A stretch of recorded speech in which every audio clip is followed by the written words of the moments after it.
Hola, ¿cómo están? Espero que muy bien. Hoy me siento muy honrada porque tengo un gran invitado nuevamente, nada más y nada menos que Juan Antonio Negrete Zaragoza, el director general de la antigua Escuela Nacional de Jurisprudencia de mi alma mater, que lo digo con mucho amor, de verdad, de la Universidad Nacional Autónoma de México. Bienvenido, Juan Antonio, muchas gracias por estar aquí en este episodio. Yo sé que nos vas a dejar muchas aportaciones y sobre todo, para empezar, qué es la antigua Escuela Nacional de Jurisprudencia, porque pues creo que muchos, a lo mejor los que estamos en la UNAM, pues tenemos o los que somos abogados, tenemos un acercamiento, pero no sabemos, muchos quizás no sabrán en dónde está ubicado este recinto histórico, si es que está abierto, si es que solo es un museo, si es que solo, ¿qué es la Escuela Nacional? Y tú, que eres el que dirige este hermoso histórico barco, por decirlo así. No, hombre, muchas gracias. Al contrario, soy muy agradecido de estar aquí contigo, Fabiola. Gracias. Gracias por permitirme el micrófono con tu hombre. audiencia que nos está escuchando para platicar de este bello recinto que nos conecta como hijos de nuestra alma mater, la máxima casa de estudios, la UNAM, y sobre todo el derecho tiene una gran importancia. La antigua Escuela Nacional de Jurisprudencia prácticamente es de las primeras escuelas en impartir derecho en todo el país, con mucha importancia, no solo a nivel México, sino a nivel internacional. Prácticamente es un recinto actualmente histórico porque ya no se imparte la licenciatura en Derecho. Somos la mamá de la Facultad de Derecho de la UNAM. De ahí nació la facultad en 1954 cuando se cerró esta escuela. Pero hoy es un bonito recinto histórico donde tenemos una biblioteca hermosa que es la Biblioteca Miguel de la Madrid. Debes de saber que este expresidente, abogado de nuestra alma mater, fue la última generación que estudió en este recinto. Con él se cerró y se aperturó ya con Miguel Alemán, pues, la construcción Ciudad Universitaria, donde ya egresamos y estudiamos nosotros. Qué buen dato. Y cuando prácticamente en el 2023 su hijo Enrique de la Madrid dio en comodato toda la biblioteca de su papá, que estaba su casa en Coyoacán, y ahí tenemos todos los libros, tenemos pinturas, tenemos el título del expresidente que se ven ahí en la biblioteca, y además contamos con varias obras de arte que nos ha dado también en comodato la Secretaría de Hacienda, desde Jorge Marín, entre otros. Pero también tenemos salones donde son salones originales, y ahorita ya no, porque ya te lo diré más adelante, estamos en obra, pero se están modernizando esos salones antiguos donde ahí egresaron pues, los grandes juristas que construyeron prácticamente el México del siglo XXI, ¿no? Uh-huh. Y que bueno, estudiamos en sus libros tú, yo y yo creo que toda una comunidad de alumnos que nos ven. Estamos ubicados en San Ildefonso, número 28, esquina República de Argentina. Y pues vaya, la historia de este recinto es preciosa, es histórica, está abierta a todo el público de lunes a sábado, de lunes a viernes desde las 9 de la mañana y hasta las 6 de la tarde, y los sábados desde las 9 de la mañana hasta las 2 de la tarde. Contamos con un auditorio también muy nuevo que prácticamente está diseñado con una estructura como la de la sala Nezahualcóyotl. Si el público ha ido a esta sala, pues verá que la psicofonía que permite y el choque sonoro, pues permite que se escuche en todos lados por el tema de la madera y otras cosas. Así está nuestro auditorio. Tenemos un patio, bueno, dos, uno central y uno norte. Y una primicia que te comento, literalmente se va a publicar recientemente. Parte de la obra en la que estamos es que se va a construir un museo en el recinto. Vamos a hacer la antigua Escuela de Jurisprudencia, donde nos dedicamos a capacitar, damos cursos, talleres, diplomados en temas de derecho y ramas afines, esto con una finalidad muy loable, no de lucro, sino de mantenimiento del recinto y para otorgar apoyo a estudiantes, apoyo económico también a la UNAM y a la Facultad de Derecho de la UNAM. Y ahora va a ser también una parte museo, porque déjame decirte que se encontraron diversos hallazgos arqueológicos muy interesantes en una primera obra que hubo desde el 2020 hasta el 2023 más o menos, y todo esto que encontró la UNAM y el INAH, que es el Instituto Nacional de Antropología e Historia, pues prácticamente se va a exhibir gran parte de este hallazgo ahí en jurisprudencia. Entonces va a estar muy interesante. O sea, esto es nuevo realmente. Ahora que están haciendo obras es donde encontraron estas piezas efectivamente, arqueológicas. Y bastante interesantes. Es que la historia es preciosa. Sí, porque pues están ahí en pleno centro. O sea, sabemos que el centro está, bueno, todo el centro está construido arriba de de todos estos recintos prehispánicos y bueno, yo creo que ha de ser, ya, más o menos, ¿en qué fecha va a pasar eso, esta apertura de la que estás hablando? La obra ya empezamos, está la obra planeada que sea de 2 años a 3 años, esperemos lo más pronto posible, pero estaremos viendo que ya esté abierto a todo el público como museo en unos 2 años, ¿no? Aproximadamente, para que estén listos. Nos encantaría 2028 más o invitarlos. menos. Sí, se están apurando. Realmente es un trabajo en conjunto que se está haciendo con la Facultad de Derecho y la propia UNAM y otras áreas como la Dirección General de Obras, Patrimonio de la UNAM, el INA. Y pues bueno, la verdad va a ser genial porque somos de los recintos que no tenemos museo.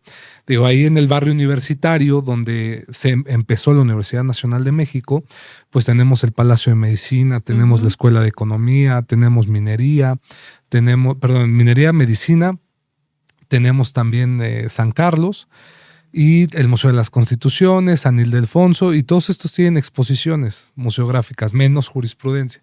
Ahora ya no, ahora ya las vamos a tener de forma permanente, entonces va a ser una muy, muy buena oportunidad. Estaría padrísimo entonces, Juan Antonio, que a lo mejor, bueno, tú con este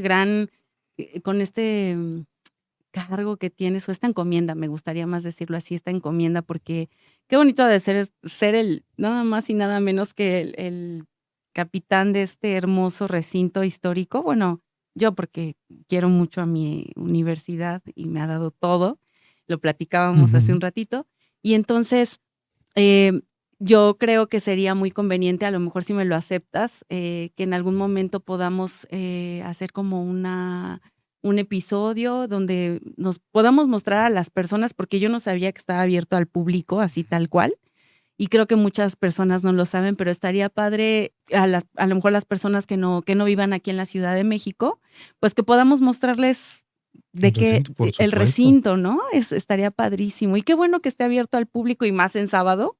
El lunes a viernes es un poco más complicado para la mayoría de las personas, pero en sábado qué bueno. O sea, cualquier persona puede acudir así sí, efectivamente, recinto. nada más decir que van a visitar el recinto y se les da el acceso, nos avisan a nosotros si una persona les puede dar como un tour o les explica en este punto, entonces sin problema.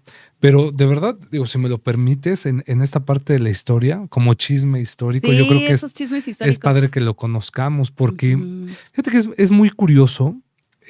Desde que he estado ahí en el centro es precioso. Sí. Pero solamente cuando ya estás de forma constante te das cuenta toda la riqueza cultural que tiene histórica. Y a veces uno pasa desapercibido eso. Digo, va a los museos, sí, pero hay mucha historia fuera de los museos que está en las calles, en una esquina, en una arquitectura, en muchas cosas. Y por ejemplo, algo que me llama mucho la atención es, ya como bien sabes tú, ya vamos a celebrar los 475 años de creación de la UNAM. Desde que era la Real y Pontificia Universidad de México, 1555, hasta la Universidad Nacional de México en 1910 con Justo Sierra, y posteriormente, cuando se entrega la autonomía, ya prácticamente la Universidad Nacional Autónoma de México.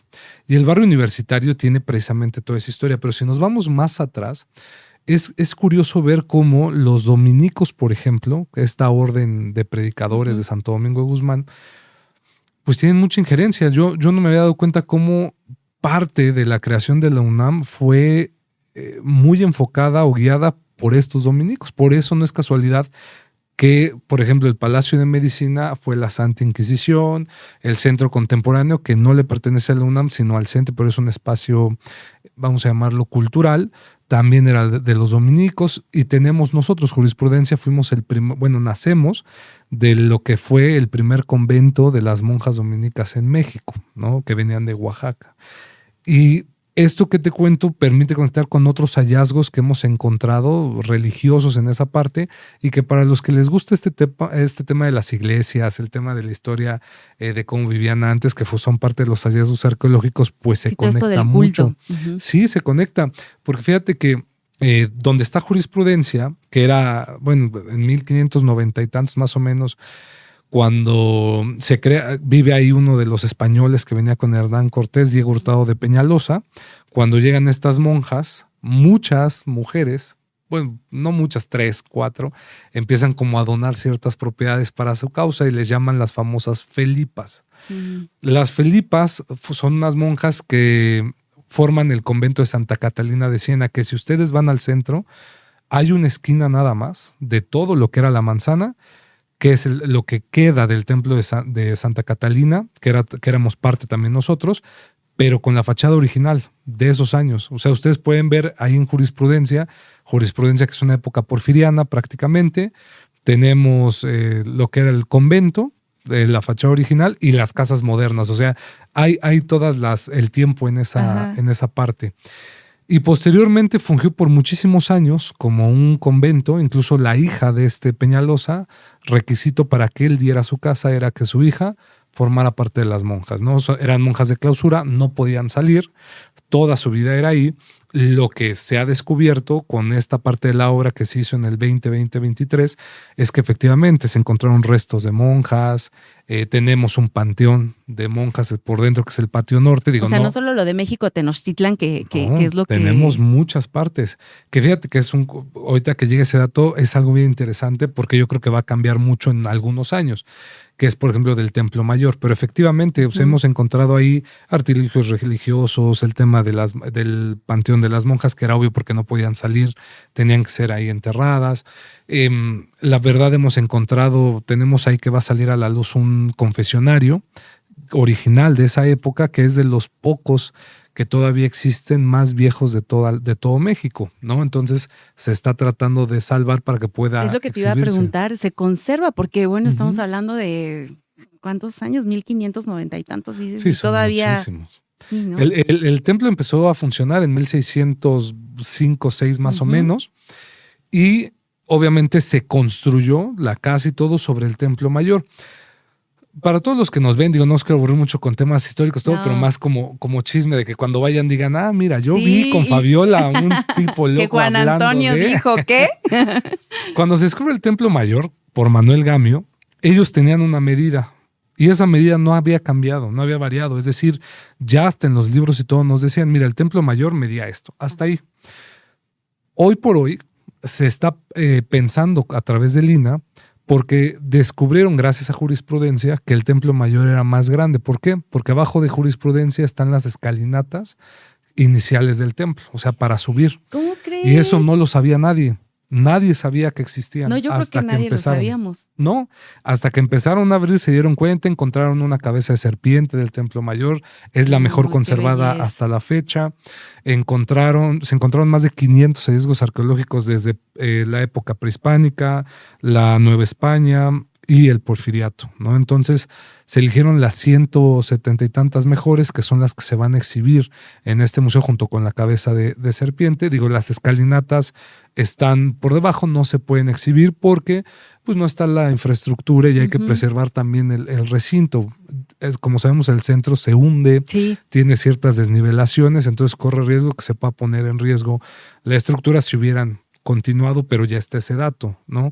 Entonces, es muy rica esta parte de la historia porque jurisprudencia empieza a funcionar como una escuela de derecho gracias a Benito Juárez. Con la Ley Orgánica de Instrucción Pública de 1867 es que empieza a dar esta parte para crear abogados, que esta ley orgánica es muy importante porque es de las primeras que empieza a ver por la educación de las mujeres. Es lo que te iba a preguntar. ¿No? ¿Qué dato tienes acerca de la primera mujer que estudió ahí en la Escuela Nacional de Jurisprudencia? Porque tú nos acabas de comentar, se cerró en 1954 con la última generación de del expresidente Miguel de la Madrid. Pero ahorita estamos hablando desde Benito Juárez y entonces en ese lapso, porque bueno, sabemos que las mujeres estaban totalmente, pues sí, prohibido de alguna manera estudiar. ¿Qué dato? Porque es un dato muy interesante, la primera mujer abogada. Efectivamente, y que mira, no sé si sea casualidad, coincidencia o no, pero ella se tituló un 9 de julio de 1898. Hoy es 9 de julio. Bueno, este episodio no se va a ver el 9 porque apenas lo está. Pero es grabando, 9, ¿en serio? Sí. Ay, mira. María Asunción Sandoval. Ella es la primera abogada egresada de jurisprudencia y primera abogada de todo el país. Y que es curioso, fíjate, es una mujer brillante, es una mujer que se dedicó mucho al estudio, incursionó en temas de derechos de la mujer. Quien va a ser más o lo que hemos descubierto que va a luchar más por el tema del estudio de los derechos de la mujer es Clementina Batalla. Clementina Batalla es la segunda abogada de egresada de jurisprudencia, esposa de Narciso Basols, otro abogado importante egresado de la escuela. Pero fíjate que María Asunción Sandoval es curioso porque ella hace su tesis y tal vez muchos pensarían, no, pues la tesis de María Asunción ha de haber sido un tema pues tal vez muy teórico del derecho o tal vez por los derechos de las mujeres. Y no, su primer tesis se tituló Los derechos del hombre. ¿De verdad? Hace un estudio respecto de los derechos que se tenían y sí dentro de la tesis hay una crítica en esta parte y sí maneja un poco el tema de los derechos de la mujer, pero no es el sentido de su O sea, tesis. del derecho del hombre no por decir hombre a cualquier humano, sino hombre específicamente. Que es curioso, sí, efectivamente, porque varón, hay que pensarlo. Antes, ¿no? Difícilmente en esa época, como bien lo sabemos, lamentablemente no se les reconocían muchos derechos a las mujeres ni se les daban las más oportunidades. Y eso es lo que se retrata en esa época. Por eso es revolucionaria María Asunción Sandoval, porque empieza a abrir brecha. Y con ella empiezan a incursionar más mujeres. Digo, tenemos fotos en el recinto de generaciones antiguas, donde podemos ver, tal vez en una generación vemos 80 y tantos hombres y tal vez 3 mujeres. Oye, ¿y eso se puede ver si uno lo visita? Ahorita está en la biblioteca, pero hay un salón que se llama Salón de Generaciones, donde ahí se exponen o se van a exponer también. Y esa es la idea, que se expongan al público y ahí pueden ver la transformación. Digo, no tenemos de todas las generaciones, pero bueno, sí se puede ver cómo ha ido este cambio hasta recientes, ¿no? Donde ya sabemos que hoy por hoy, y creo que lo digo con mucho gusto, orgullo, yo creo que a todos nos debe de ver de que es o sea, que sí hay oportunidad ya para todos. A mí me encanta ver cómo las generaciones ya son más mujeres que caballeros. Y eso no tiene nada de malo, ¿no? Al contrario, qué bueno que ya estamos en esa sintonía, porque me decía una señora que fue a jurisprudencia, que es egresada también de jurisprudencia, la señora ya tiene 93 años. ¡Ay, qué belleza! Y me decía la señora Teresita, no sé qué alegría me da ver algo que a mí me reprocharon, a mí me tacharon, y así lo dice ella, me reprocharon, me tacharon, me discriminaron, me excluyeron porque era mujer y ahora me da tanto gusto ver que ya son más las mujeres. Sí, la misoginia que debió de haber sufrido, porque sabemos que esta carrera, bueno, yo soy abogada también, y sabemos que esta carrera hay que tener mucho temple y carácter también, porque uno ve muchísimas cosas, ¿no? Pero qué orgullo que hayas conocido a una de estas generaciones, esta persona, Teresita. Ojalá que nos esté viendo. Y le vamos a compartir, digo, con pues ya sus bisnietos, porque son las que la llevaron. Pero aparte, híjole, es que sí es una riqueza. Aparte estamos en tiempo de mujeres y eso me encanta. Nuestra titular, nuestra máxima autoridad de la fundación es la directora en turno de la Facultad de Derecho de la UNAM. Jurisprudencia depende de la Facultad de Derecho a través de un contrato de comodato que ya platicamos con la Fundación, que es otro tema.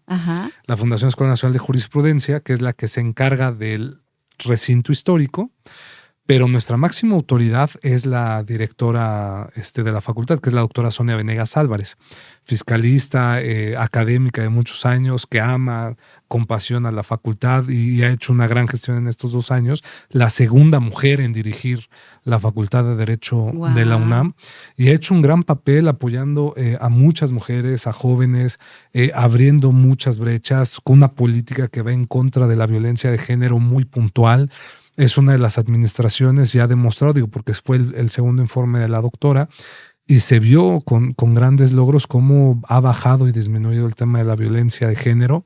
Es una mujer que sí tiene tolerancia cero contra eso y me parece fenomenal. Y eso lo tenemos que reproducir nosotros también, ¿no? Porque vamos acorde a sus lineamientos. Es una parte de los abogados que tenemos. Oye, y justo, perdóname, justo hablando ahorita que tocaste a los jóvenes y estas nuevas generaciones que ya ahora están en la Facultad de Derecho o en las distintas facultades, tanto en Acatlán o en Aragón,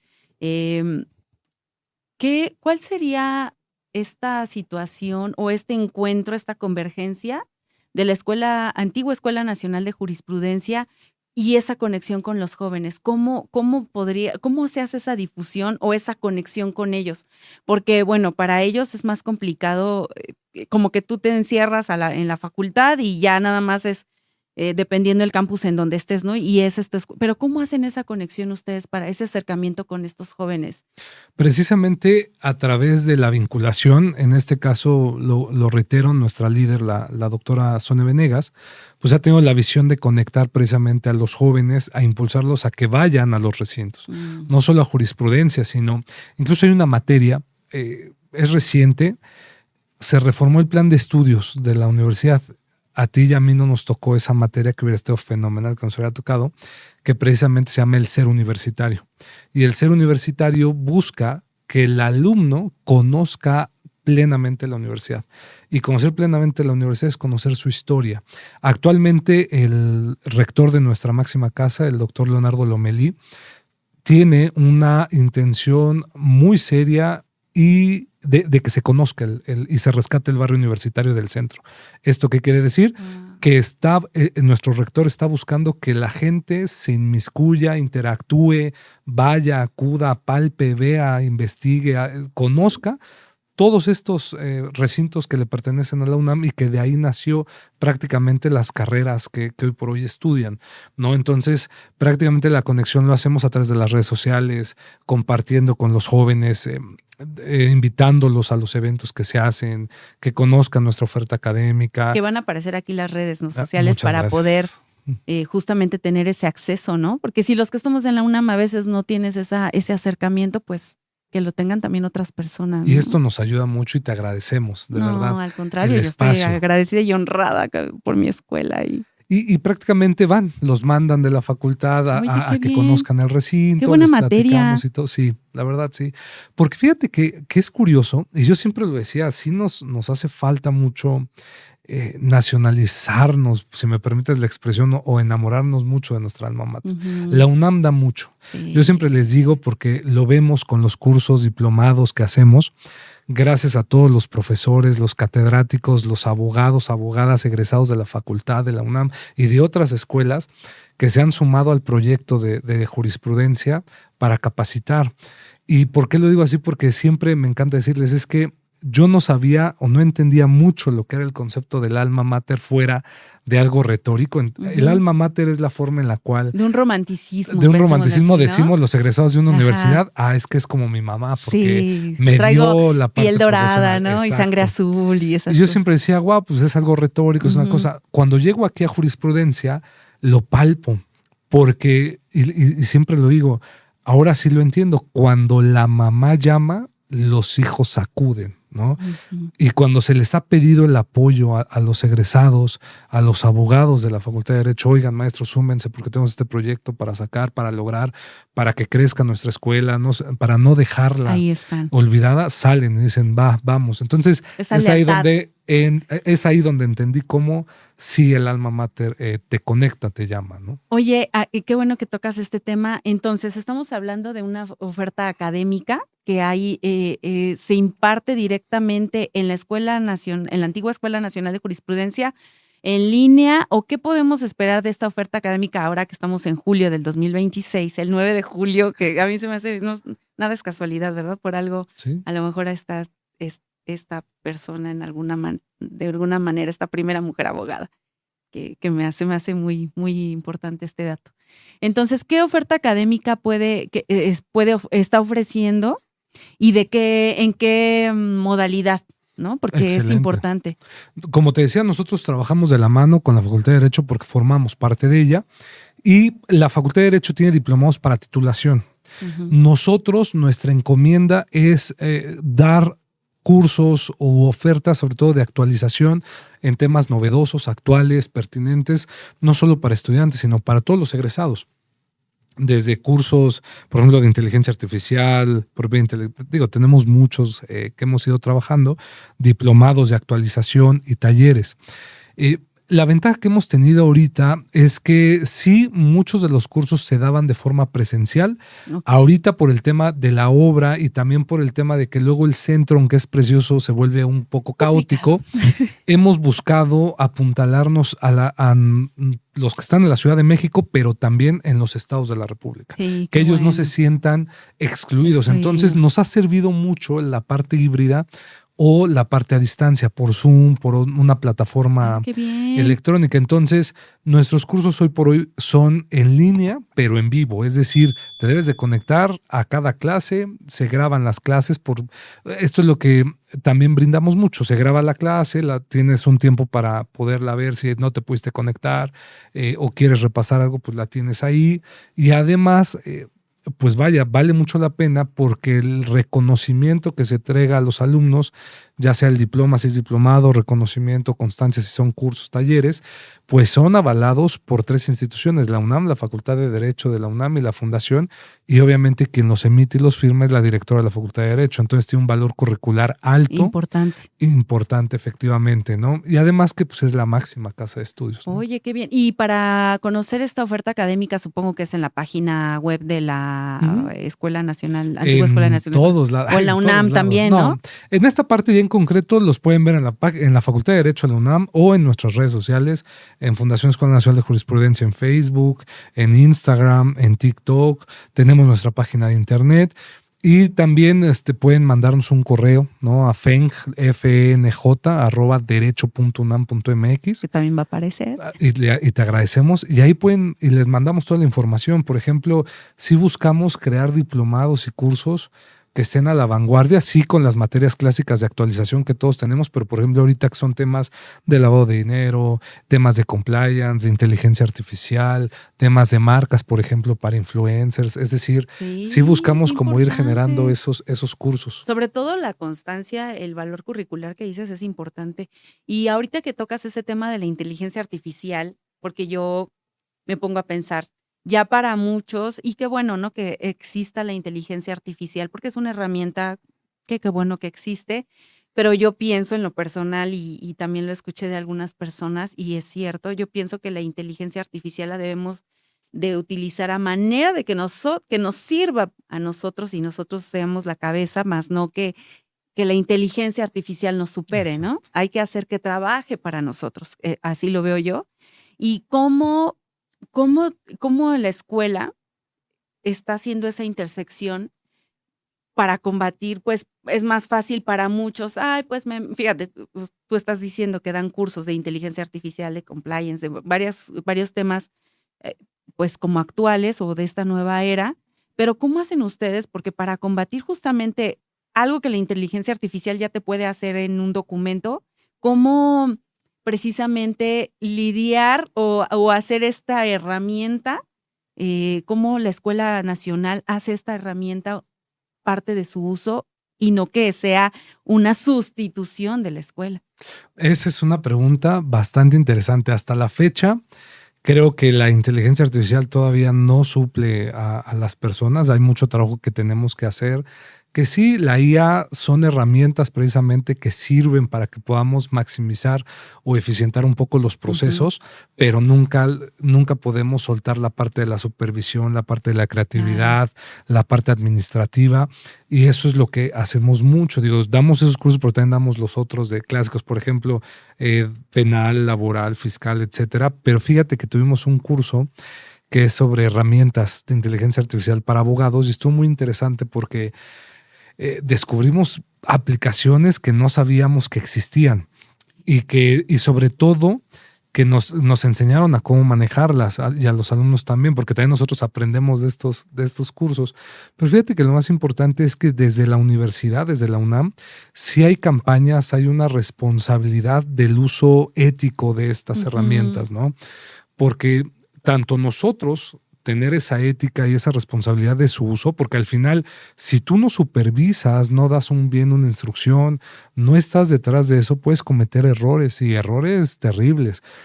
Y sobre todo con nuestros alumnos, por ejemplo, tanto en la facultad como en jurisprudencia, sí somos muy cuidadosos de estar creando esa cultura del cuidado y de la responsabilidad, no solamente por la parte de la ética y de la moral, sino también por las consecuencias que esta tiene respecto del plagio, respecto de las sanciones legales que pueden llegar a tener. Claro. Entonces, la violación a derechos de autor, efectivamente, todo eso, ¿no? Buscamos ser muy congruentes con esa parte, y la UNAM en general trae ese punto de vista también muy, muy imperativo. Tan es así que se acaba de crear, me parece, búsquenlo, por favor.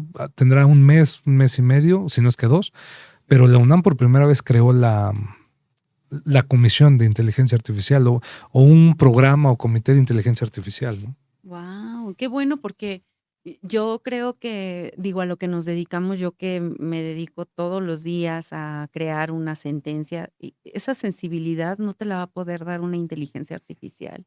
Incluso cualquier abogado, sea litigante o no, yo creo que la manera de exponer esas lesiones que te está trayendo cierta conducta de una autoridad o de otra persona o cualquier situación que como abogados sabemos que existen, no hay manera de suplirla con la inteligencia artificial y se me hace algo muy loable y aparte, qué padre, tocaste una palabra que creo que, bueno, es desde antes de nosotros, la ética. Justamente inyectar en estos nuevos alumnos, con estos nuevos jóvenes que se estén acercando a esta carrera, justamente inyectarles la ética, porque imagínate trasladar el conocimiento equivocado con base en una inteligencia artificial que si no estoy equivocada, incluso a veces hasta aparece ahí, bueno, cuando tú te metes a internet y pones algo y te contesta ahora sí ya una inteligencia artificial, Gemini, algo creo que se llama, Ajá, Gemini. o el De Google. ChatGPT, ¿no? Te aparece, bueno, pero puede haber errores incluso, ¿no? Y digo, qué ética de de esto, ¿no? Gracias. Gracias, ¿no?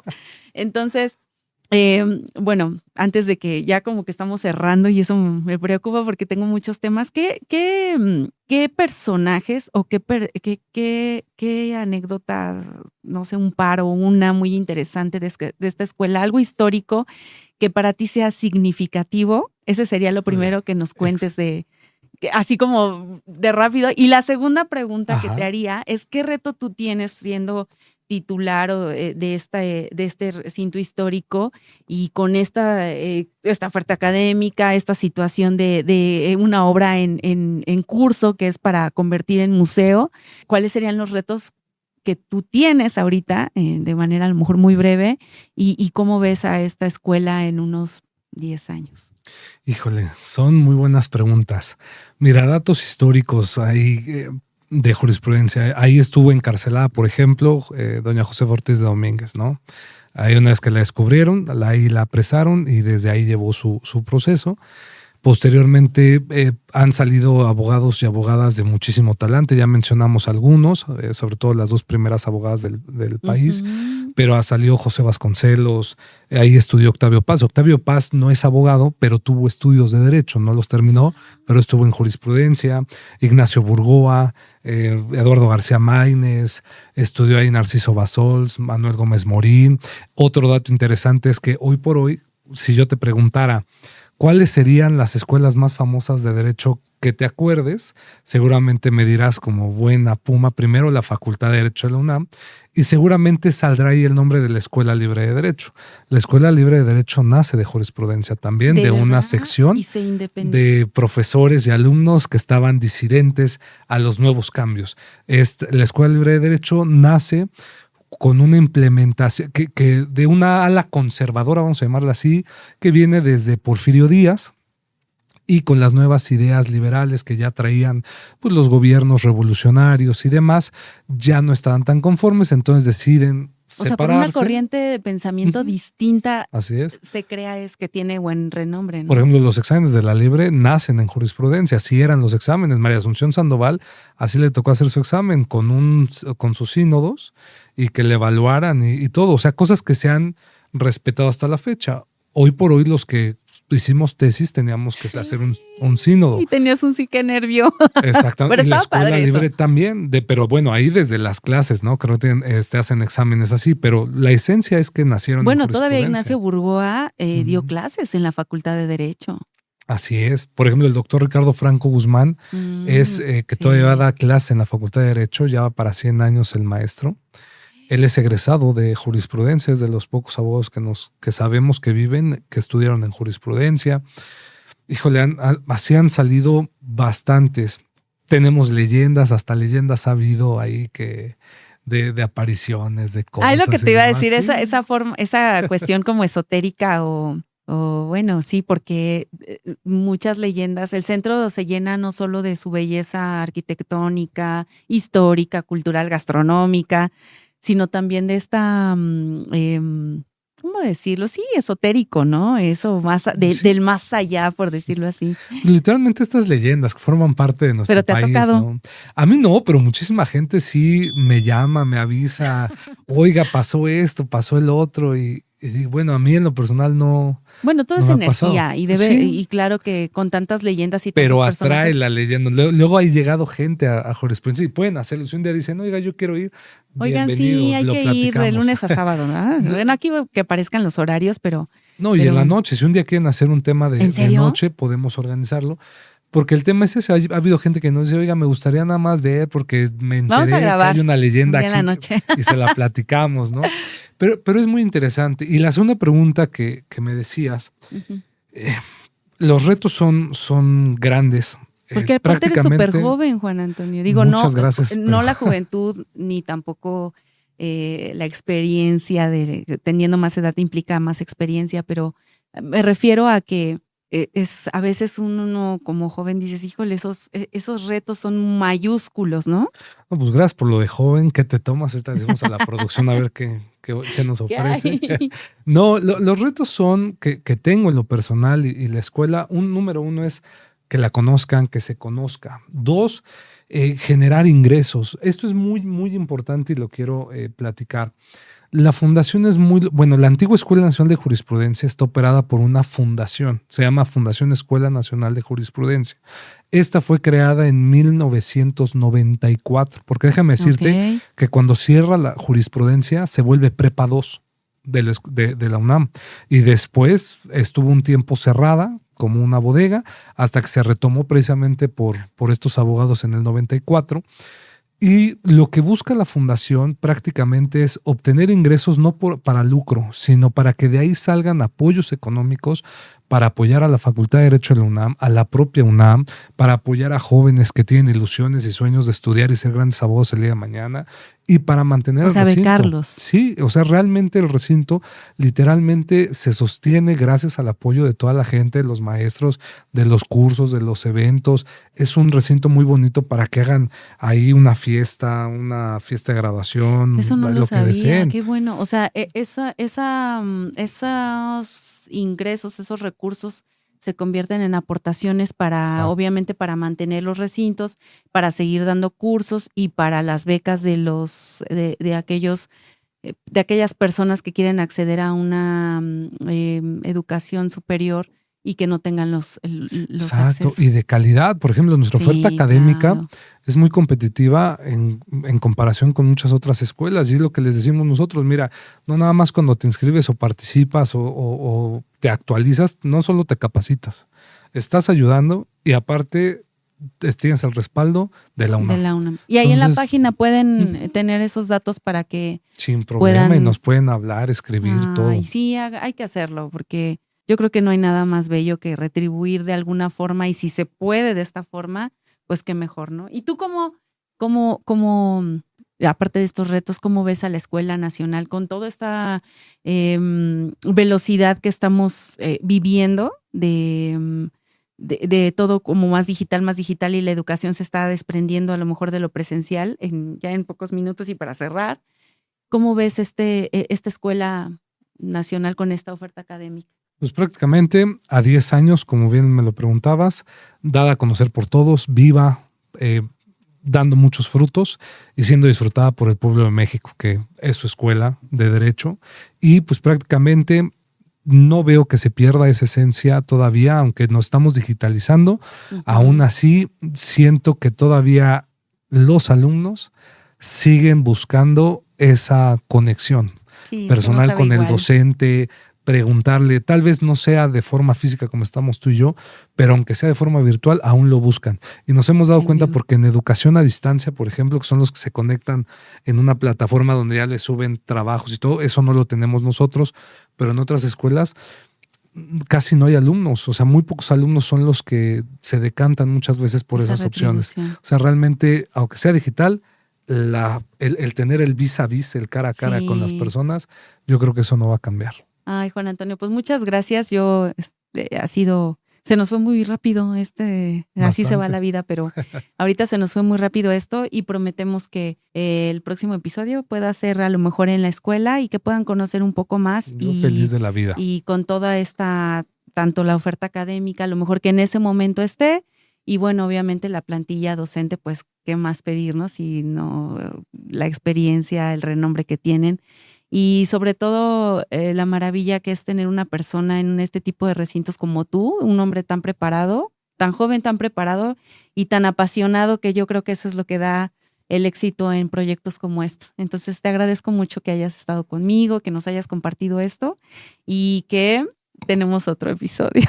Yo feliz, gracias Muchas Fabi, gracias. gracias a ustedes que nos están viendo, tu querido auditorio. Gracias. Y pues es para ustedes. Muchas gracias y aquí va a aparecer todos los datos. Gracias, Juan Antonio. Muchas Gracias a gracias. todos.